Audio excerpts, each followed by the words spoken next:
Ձեր հարցերը կգտնեն իրենց պատասխանները առաջիկա 20 րոպեների ընթացքում։ Իրավաբանական գիտությունների թեկնածու ձեր փաստաբան Արամ Վարդևանյանի հետ։ Բարև ձեզ սիրելի ռադիո լսողներ։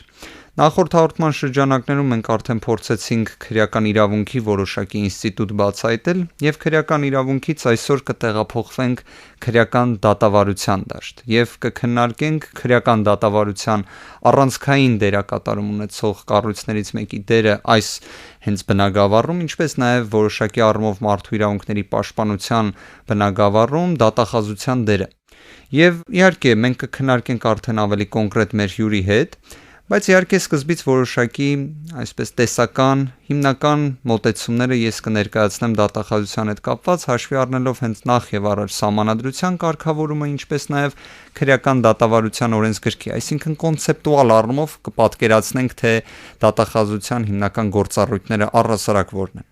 Սահմանադրության 103-րդ հոդվածը հստակ ամրագրում է, որ Հայաստանի Հանրապետության դատախազությունը միասնական համակարգ է, որը ղեկավարում է գլխավոր դատախազը։ Պետք է նկատել, որ դատախազությանը վերաբերող լիազորությունները հստակ տեղ են գտել սահմանադրության մեջ։ Հենց 103-րդ հոդվածը նախատեսում է այն 6 հիմնական լիազորությունները, որոնցով օժտված է դատախազությունը։ Այսպես նախ եւ առաջ դա վերաբերում է նրան, որ դատախազությունն է հարուցում քրեական հետապնդում։ Երկրորդը այն է, որ դատախազությունը հսկողություն է իրականացնում հետաքննության եւ նախաքննության օրինականության նկատմամբ։ Երրորդը դա նրան է վերաբերում, որ դատախազությունն է հենց դատարանում պաշտպանում մեղադրանքը։ Այսինքն անկախ նրանից, թե որքան դերակատարներ են լինում, ինչ դերակատարում են ունենում այդ կոնկրետ մարմինները, միևնույն է, դատարանում մեղադրանքը պաշտպանվում է դատախազի կողմից։ Պետք է նկատել նաև, որ դատախազությունն է հենց պատասխանատու պետական շահերի պաշտպանության հարցերով, որոնցով հենց նա է հայց հարուցում դատարանում։ Նաև դատախազությունը օժտված է երկու այլ լիազորություններով։ Այն է, բողոքարկում է դատարանի վճիռները, դատավճիռները եւ որոշումները, եւ հսկողություն է իրականացնում պատիժների եւ հարկադրանքի այլ միջոցների կիրառման օրինականության նկատմամբ։ Այսինքն կարող ենք նշված լիազորություններից հասկանալ նախ եւ առաջ այն, որ դատախազությունը պատասխանատու է հսկողության համար, այսինքն նախաքննության փուլում պատկերացնում ենք դատախազությանը որպես հսկողի։ Դատական փուլում պատկերացնում ենք որպես այն մարմինը, որը հենց պաշտպանում է մեղադրանքը, ինչպես նաև դատախազությունը հանդես է գալիս որպես պետական շահերի պաշտպան, որի հարցերով էլ հենց համապատասխան հայց է ներկայացնում դատարանում, ինչպես նաև որոշակի հսկողություն է իրականացնում արդեն դատավճռից հետո փուլի համար, այսինքն դատավճռից արդեն հաջորդող փուլի համար եւս դատախազությունը լիազորություն ունի։ Ինչպես նաև բոլոր այն դեպքերում, երբ դատարանի վճիռը, դատավճիռը կամ որոշումը դատախազության ներկայացուցիչ ունի անհամաձայնություն, այսինքն դատախազը համաձայն չէ այդ վճիռների որոշումների հետ, ունի հնարավորություն բողոքարկելու։ Տեսեք, հենց քրեական դատավարության օրենսգիրքը նաև նախատեսում է այն որոշակի լիազորությունները, որոնք առանցքային են դատախազի համար, հենց մինչ դատական վարույթի փուլում, որտեղ արդեն դատական փուլում ամեն ինչ պարզ է։ Դատախազն է հենց ներկայացնում մեղադրանքը, դրանով իսկ հիմնական դերակատարումն է իրականացնում։ Իսկ մինչ դատական վարույթում դատախազը կարող է հարուցել եւ իրականացնել քրեական հետապնդում, ինչպես նշեցինք, սա սահմանադրական լիազորությունն է, ինչպես նաեւ վերացնել քննիչի կայացրած որոշումը քրեական գործը կարճելու մասին, դատարանի միջնորդության հիման վրա հարուցել քրեական գործ, վերացնել հետաքննության մարմնի եւ քննիչի որոշումը քրեական գործի հարուցումը մերժելու մասին եւ հարուցել քրեական գործ, ինչպես նաեւ իր նախաձեռնությամբ առհասարակ հարուցել քրեական գործ։ Պետք է նկատել նաեւ, որ դատախազը մինչ դատական վարույթի ընթացքում օժտված է համապատասխան հանձնարարականներ քննիչին տալու լիազորությամբ։ Խոսքը գնում է անհետաձգելի քննչական գործողություններ կատարելու մասին, համապատասխան նյութերին ծանոթանալու եւ դրա վերաբերյալ իր մոտեցումները առաջարկելու մասին եւ այլն։ Եվ արդեն ավելի առարկայական հենց դատախազությանը վերաբերող հարցադրումները մենք կքննարկենք իմ հյուրի, իրավաբանական գիտությունների թեկնածու, դոցենտ, Հայաստանի Հանրապետության գլխավոր դատախազության հատկապես կարևոր գործերով քննության վարչության պետի տեղակալ Կարեն Բիշարյանի հետ։ Բարև ձեզ, պարոն Բիշարյան։ Բարև ձեզ, պարոն Վարդևանյան։ Պարոն Բիշարյան, Այն, որ ես նաև ձեզ ճանաչում եմ որպես մարդու, ով բավականին լուրջ ավանդ ունի հենց քրեադատավարական գիտության զարգացման մեջ, եւ դա իմ կարծիքով միայն ավելի օգտակար է լինելու այսօրվա մեր զրույցի, ինչպես նաև ռադիո լսողների համար, քանի որ մենք ոչ թե միայն զրուցելու ենք դատախազի հետ, այլ նաև գիտնականի հետ։ Եվ առաջին հարցը, որը կցանկանայի ձեզ ներկայացնել, վերաբերում է հենց կոնցեպտուալ առումով այն մոտեցմանը, եւ այստեղ հետաքրքիր կլինի նաև ձեր կարծիքը որպես գիտնականի։ Արդյոք արդյունավետ մոտեցում է, որ դատախազը ունի միայն հսկողական գործառույթ, այսինքն մենք դատախազին չենք պատկերացնում ակտիվ գործողությունների մեջ, ավելի շատ հսկողի, ուղղություն տվողի, ստրատեգիա մշակողի որոշակի առումով, բայց ոչ ակտիվ դերակատարի։ Ազգային ժողովում էլ բազմաթիվ քննարկումներ լինում են եւ որոշակի քննադատություն է հնչում այս կոնցեպտի վերաբերյալ, քանի որ նախկինում այլ էր մոտեցումը։ Դատախազը շատ ավելի ակտիվ էր իր լիազորությունների տեսանկյունից մինչ դատական փուլում։ Այսօր իրավիճակը այլ է։ Ձեր կարծիքը ինչպիսին է։ Պարոն Վարդևանյան, փորձեմ հարցին պատասխանել եւ որպես տեսաբան, եւ որպես պրակտիկ դատախազ։ Շատ լավ։ Ես միանշանակ այն մոտեցման կողմնակիցն եմ, որ քրեական դատավարությունում դատախազը պետք է ունենա ակտիվ դերակատարություն։ Թերևս դատախազության սահմանադրական ներկայիս կարգավիճակը այդ հնարավորությունը դատախազին չի վերապահում։ Խոսքը վերաբերում է ընդհանրապես միջդատական վարույթում դատախազի երկու սահմանադրական գործառույթներին, որոնք ձեր կողմից վկայակոչվեցին։ Փաստորեն միջդատական վարույթում դատախազը հարուցում է քրեական հետապնդում եւ իրականացնում է հսկողական մեկ լիազորություն, դա հետաքննության եւ նախաքննության օրինականության նկատմամբ հսկողությունն է։ Բայց քանի որ հետաքննության եւ նախաքննության նկատմամբ հսկողությունն է, ինչպես նաեւ քրեական հետապնդում հարուցելը չեն կարող աղճատված լինել դատախազական մեկ այլ կարևորագույն գործառույթից, որը ձեր կողմից վկայակոչվեց, այն է դատարանում մեղադրանքի պաշտպանությունը։ Այդ հիմնավորմամբ է, որ ես գտնում եմ, որ չափազանց կարևոր է միջդատական վարույթում դատախազի ակտիվ դերը։ Ու ավելի մանրամասնեմ, խոսքի ինչին է վերաբերում։ Ներկայիս օրենսդրական կարգավորումների պայմաններում դատախազը իր հսկողական լիազորությունները իրականացնում է, կարելի է ասել, post factum։ Խոսքը նրա մասին է, որ դատախազը լիազորված է ստուգման համար քննիչից պահանջել քրեական գործ կամ հետաքննության մարմնից պահանջել նյութեր, դրանք ստուգել եւ ստացվում է, որ դատախազական արձագանքման միջոցները դատախազը պետք է կիրառի ստուգողական գործողություններ իրականացնելուց հետո։ Այսինքն մենք ընդհանրապես հսկողության սուղ մեխանիզմներ ունենք, թեպետ ունենք, որովհետեւ օրենքը նաեւ դատախազին լիազորում է տեղում քրեական գործի նյութերին ծանոթանալ նաև հետաքննության մարմնի կողմից նախապատրաստվող նյութերին, բայց այդուհանդերձ անգամ տեղում ծանոթանալու պայմաններում դատախազի արձագանքը պետք է լինի հետագա։ Սրանում եմ ես ինքս խնդիր տեսնում եւ խնդիր եմ տեսնում նաեւ որպես պրակտիկ աշխատողի, որպես պրակտիկ դատախազի, որովհետեւ ես ինքս մի շարք քրեական գործերով եւ հսկողություն եմ իրականացրել եւ իրականացնում եմ եւ դատարանում պաշտպանել եմ մեղադրանք, ներկայումս էլ ունեմ քրեական գործեր, որոնցով մեղադրանք եմ պաշտպանում։ Ինչու՞մ եմ խնդիր տեսնում։ Խնդիր տեսնում եմ նրանում, որ եթե ժամանակին դատախազը հնարավորություն չունեցավ հետևելու քրեական գործի ընթացքին, ապա կարող են որոշակի խնդիրներ առաջանալ կապված ապացույցների հավաքման եւ դրանց թույլատրելիության հետ։ Եվ ամենաշատը կարող է վտանգվել ապացույցի թույլատրելիությունը, եթե անընդհատ հսկողություն դատախազը չիրականացնի, իսկ ապացույցի թույլատրելիության համար պատկերավոր ասած մտահոգը ամենաշատը պետք է դատախազը լինի, որովհետեւ ի վերջո դատարանում ինքն է ներկայացնելու մեղադրանքը։ Այո, միանգամայն իրավացի եք, վերջին հաշվով դատախազը պետք է դատարանում մեղադրանքը պաշտպանի, իմիջիայլոց այդ մեղադրանք պաշտպանել եզրույթն էլ ես պատահական չեմ համարում, այսինքն պետքա պաշտպանել են ինչ որ ձեռք ես բերել նախաքննության ընթացքում։ Այս առումով իմ կարծիքով դատախազը պետք է հնարավորություն ունենա նաև անձամբ նախաքննություն իրականացնելու։ Միգուցե կարծիք եմ հայտնում, որը շատ ընդդիմախոսներ կարող է ունենալ ժամանակին մանավանդ, որ դատախազությունը ուներ նման լիազորություն եւ հետագայում դա վերացվեց ի վերջո դատախազության սահմանադրական կարգավիճակը վերանայելու արդյունքում, բայց սա ասում եմ որպես իմ անձնական կարծիք, որքանով որ կարողացել եմ նաեւ այլ երկրների փորձ ուսումնասիրել, համենայն դեպս ինձ համար բավականին հոգեհարազատ եւ իմ գնահատմամբ արդյունավետ մոդելներից մեկը գերմանական մոդելն է, որտեղ դատախազը ինքը եւ քննության գործառույթ է իրականացնում անձամբ եւ իր հսկողության տակ, այսպես ասած, հսկողության տակ գտնվող գործի համակարգում է իրականացնում, այդ ինչու շեշտեցի այսպես ասած, որտեղ իրենց մոտ հսկողություն որպես այդպեսին չկա։ Դատախազը, եթե անձամբ ինքը չի իրականացնում քննություն, ինքը համակարգում է այդ քննությունը, ոստիկանական քննությունը ինքն է համակարգում, բայց այդուհանդերձ ցանկացած պահի եւ ինքը կարող է վերցնել իր վարույթ իրականացնել քննություն, եւ վերջին հաշվով ինչն է նաեւ ընդունել ինձ համար այդ մոդելի, որ դատախազը, որը որ անձամբ է քննությունն իրականացնում կամ համակարգում, ինքը դատարանում պաշտպանում է մեղադրանքը, նույն կերպ ինչպես որ մեր հանրապետության իրավական համակարգում գործող դատախազն է։ Բայց կա նաև հետևյալ հետաքրքիր նյուանսը, եթե մենք դատարանում ենք մեղադրանքի տերը, որը նաև հանգեցնում է նրան, որ եթե մենք դատարանում մեղադրանքից հրաժարվում ենք, ապա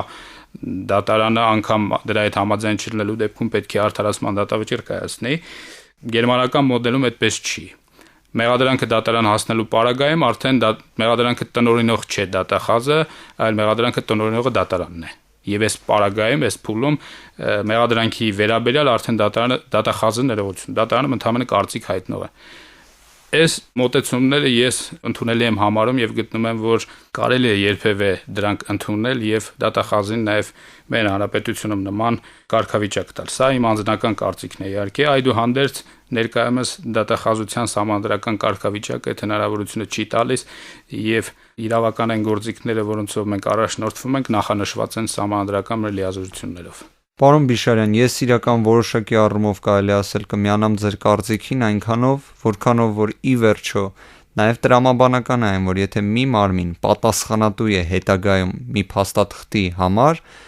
զուտ սահմանափակվել հսկողական դերակատարմամբ որոշակի առումով նույնիսկ արդարացի չէ այդ մարմնի նկատմամբ, որովհետև ի վերջո եթե այդ փաստաթուղթի տերը լինում է դատախազը, ի վերջո տրամաբանական է, որ որոշակի ավելի մեծ լծակներ ունենա նախաքննական փուլում, որովհետև դատարանում մեղադրանք պաշտպանելը իսկապես այնպիսի մի գործունեություն է, որը ենթադրում է դատախազի լիարժեք մասնակցություն նաև նախաքննական փուլում։ Եթե լիներ տրամաբանությունը այլ, որ ենթադրենք արդեն դատարանում, ինչպես նշեցի, գերմանական մոդելի տրամաբանության լույսի ներքո արդեն տերը լինի դատարանը եւ դատախազը զուտ կարծիք հայտնող լինի, այստեղ նույնիսկ որոշակի առումով ընդունելի կլիներ սահմանափակվել մինչդատական վարույթում զուտ հսկողական գործառույթով, բայց քանի որ հենց դատախազը պետք է պաշտպանի, պետք է ամբողջությամբ ներկայացնի մեղադրանքի կողմը, փաստարկները, ապացույցները, այդ առումով երևի թե տրամաբանական կլիներ ավելի ընդարձակ լինեին լիազորությունները։ Սակայն մեկ այլ հարց էլ երևի թե շարունակենք արդեն մի որոշակի առումով շեղվենք հենց կոնցեպտուալ լիազորությունների հարցադրումից մի քիչ ավելի վերացական հարց դիտարկենք։ Դատախազությունում վերջին շրջանում լուրջ բարեփոխումներ տեղի ունեցան, որոնց արդյունքներից մեկը, որը հասարակության կողմից արձանագրվել է, նաև մի շարք կազմակերպությունների կողմից իրենց զեկույցներում եւս արձանագրվել է, այն որ կոռուպցիայի դեմ լրջագույն պայքար է մղվել դատախազության համակարգում եւ նույնիսկ կան կարծիքներ, որ այն իսպառ վերացել է դատախազության համակարգից։ Իհարկե այն, որ դրա դեմ պայքարը դա կարևորագույն հարցադրումներից մեկն էր եւ հենց գլխավոր դատախազը դա էլ բարձրաձայնել էր իր պաշտոնը ստանձնելու պահից սկսած եւ արդյունքները կան։ Ինչ է կարծում առհասարակ կոռուպցիայի դեմ պայքարի համար որոնք են հիմնական երաշխիքները, գործիքները։ Եթե հարցը վերաբերում է կոնկրետ որևէ համակարգի ներսում կոռուպցիայի դեմ պայքարին, նախ ինքներդ իրավացի նշեցիք, որ գնահատականը տվել է հասարակությունն է եւ օբյեկտիվ արձագանք տվողը բնականաբար հասարակությունն է։ Ես որպես համակարգի աշխատող, եթե կարծիք ասեմ լիակատար, լիարժեք, օբյեկտիվ, դա կարող է նաեւ ընդունվել որպես սուբյեկտիվ, բայց այսօր քանի որ հասարակությունն է նման գնահատական տալիս, հետեւաբար դա լուրջ օբյեկտիվ հիմքեր ունի եւ իրավացի եք նաեւ, որ հանրապետության գլխավոր դատախազը հենց ազգային ժողովում նշեց այն որակները, որոնք ինքը պարտադիր է համարում դատախազության համակարգում աշխատողների համար։ Դրանցից երկու կարևոր որակներ, որոնք որ առանցքային են, դրանք դատախազի ազնվությունը եւ պրոֆեսիոնալիզմն են։ Ես կարծում եմ, որ ցանկացած իրավապահ համակարգում որպես կազմակերպայրավական կոռուպցիայի դեմ պայքարի կազմակերպայրավական խնդիր պետք է առաջնահերթ լուծել հենց կադրային խնդիրը։ Կադրային խնդրի լուծման համար, կադրային խնդրի լուծման համար պետք է առաջ քաշել որոշակի չափանիշներ իմ կարծիքով եւ այդ չափանիշներին համապատասխանող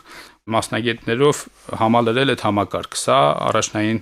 մակարդակն է կոռուպցիայի դեմ պայքարի։ Իհարկե, կոռուպցիայի դեմ պայքարի բացի կազմակերպական կողմից, բնականաբար կա նաև դրա իրավական կողմը արդեն կոնկրետ դեպքերի վերաբերյալ իրավական քննություններ եւ գնահատականներ տալն է։ Դրանց վերաբերյալ իհարկե ես տեղեկություններ չունեմ եւ եթե անգամ ունենամ, իրավունք չունեմ բարձրաձայնել, համենայն դեպս այն, որ կադրային լուրջ փոփոխություններ են տեղի ունեցել եւ շարունակվում են դատախազության համակարգում եւ որ առաջնահերթ այդ որակներն են որպես պահանջ ներկայացվում դատախազության աշխատողներին, դա միանշանակ է եւ հենց հասարակությունն էլ կարծում եմ վստահաբար կարող է արձանագրել, որ այդ պահանջները խստագույնս պահպանվում են։ Շատ լավ, պարոն Բիշյան, մեկ այլ հարց արդեն վերադառնալով դատախազության լիազորություններին։ Հասարակության կողմից, առհասարակ ԱՊՀ երկրների կարելի է ասել հասարակությունների կողմից միշտ մի հարց է բարձրաձայնվում, որ դատախազները որոշակի առումով կարճում են, խուսափում են կոնկրետ մեղադրյալի արդարացումից։ Այսինքն արդարացման դատավճիռը որոշակի առումով կարծես մի պիտակ լինի, որից դատախազները խուսափեն։ Արդեն այստեղ հարց է առաջանում, նախ, արդյոք դա իրականությանը համապատասխանում է թե ոչ, քանի որ վերջին շրջանում պետք է արձանագրել, որ արդարացումներ տեղի ունենում են։ Բայց իհարկե, թե ինչպիսին է ներքին մթնոլորտը, դա որոշակի առումով հասանելի չէ հասարակության համար։ Սրա վերաբերյալ կուզենայի խոսենք։ Գիտեք, արդարացման դատավճիռների ցուցանիշը ամենևին էլ դատախազի վատ աշխատանքի մասին չի վկայում միանշանակ եւ չի կարող դրա մասին վկայող ցուցանիշ լինել։ Այն, որ արդարացումների քանակական աճ կարող է արձանագրված լինել, դա ամենևին էլ չի վկայում դատախազության եւ դատախազների աշխատանքի թերացման մասին։ Գիտեք, պետք է իմ կարծիքով տարբերել ապացուցողական չափանիշները։ Ավելի կոնկրետ ասեմ, ինչ նկատի ունեմ։ Ապացուցողական այն չափանիշը, որով դատախազը քրեական գործ ուղարկում է դատարան, եւ բնականաբար ապացուցողական այն չափանիշը, որի հիման վրա դատարանը դատավճիռ է կայացնում։ Սրանք ամենևին տարբեր մակարդակներ են։ Եվ այն, որ դատախազը հավաքված ապացույցները գնահատել է բավարար քրեական գործը դատարան ուղարկելու համար, բայց հետագայում դատարանը կայացրել է արդարացման դատավճիռ, ամենևին չի վկայում է մասին, որ դատախազը սխալվել է։ Ես կարող եմ նաև երկու իրավիճակներ տարբերակել։ Հնարավոր է, որ ապացուցողական զանգվածի փոփոխություն տեղի չունենա դատարանում, նկատի ունեմ նախաքննությամբ հավաքված ապացույցների, այո, դատարանը որևէ նոր ապացույց չհետազոտի, բայց դատախազի կողմից հաստատված մեղադրական եզրակացությամբ գործով կայացնի արդարացման դատավճիռ։ Սա մի իրավիճակ, եւ հնարավոր է երկրորդ իրավիճակը, երբ որ դատարանը արդեն դատարանում դատական քննության ընթացքում նոր ապացույց ձեռք բերի եւ դրան գնահատական տա։ Երկրորդ դեպքում դե միանշանակ է, որ նոր ապացույց է ձեռք բերվել եւ դա հաշվի առնելով գնահատական է տրվել եւ կայացվել է արդարացման դատավճիռ։ Կարծում եմ առաջին դեպքում էլ խնդիր չկա, որովհետեւ ես որպես դատախազ հավաքված ապացույցները գնահատեցի բավարար ոչ թե անձին դատապարտելու համար, որի լիազորությունը ես ինքս չունեմ բնականաբար, դա դատարանի լիազորություն է, այլ որոշեցի, որ նման ապացույցների համակցության պարագայում պետքա դատարանը հրապարակայնության պայմաններում գնահատական տա։ Եվ պատահական չէ նաև քրեական դատավարությունում ապացույցների ազատ գնահատման սկզբունքը։ Երբևէ չի կարելի մեղադրել դատախազին, որ դու այս ապացույցները գնահատել ես բավարար եւ ուղարկել ես դատարան։ Իհարկե խոսքը չի վերաբերում հենց այլ դեպքերի մասին, երբ որ ապացույց չկա։ Այսինքն նման իրավիճակները արդեն կարծում եմ անցյալում են արդեն քրեական նշանակություն ունեցող իրավիճակներ են, խոսքը չի վերաբերում առանց ապացույցների, չգիտեմ ինչի հիման վրա դատախազը եթե հանգարց մեղադրական եզրակացություն հաստատի եւ ուղարկի դատարան։ Խոսքը վերաբերում է նրան, որ կա ապացույցների որոշակի համակցություն, որը դատախազը բավարար է գնահատել գործը դատարան ուղարկելու համար։ Եվ եթե նույնիսկ այդ նույն ապացույցներն են դատարանում հետազոտվում, նոր ապացույց չի հետազոտվում, բայց դատարանը գալիս է եզրանգման, որ արդարացման դատավճիռ պետք է կայացնի։ Ես սրանում էլի խնդիր չեմ տեսնում։ Սա իմ կարծիքով բնավ դատախազի համար բացասական ազդեցություն չպետք է ունենա։ Եվ ես միանշանակ միանում եմ ձեր կարծիքին, իսկապես որևէ կերպ արդարացման դատավճիռը չի կարող մեկնաբանվել որպես դատախազի աշխատանքի թերացում կամ որևէ կերպ բացասական ազդի իր գործունեության վրա, քանի որ ի վերջո իրավացիորեն նշեցիք, դատախազը չէ, որ որոշում է անձի մեղավորության հարցը, դա բացառիկ լիազորությունն է դատարանների արդեն։ Եվ այդ համատեքստում իհարկե երկու իրավիճակն էլ որ ներկայացրեցիք, իսկապես բավականին մատչելի էին եւ որոշակի առումով տրամաբանական, եւ իհարկե շատ ողջունելի է այն, որ գլխավոր դատախազության մոտեցումը, կոնցեպտը դրան է գնում։ Իսկ դա շատ կարեւոր է, քանի որ դա միայն իրավիճակի տրամաբանական զարգացումն է։ Շնորհակալություն պարոն Բիշարյան, բավական հետաքրքիր զրույցի համար։ Շնորհակալություն հրավերի համար։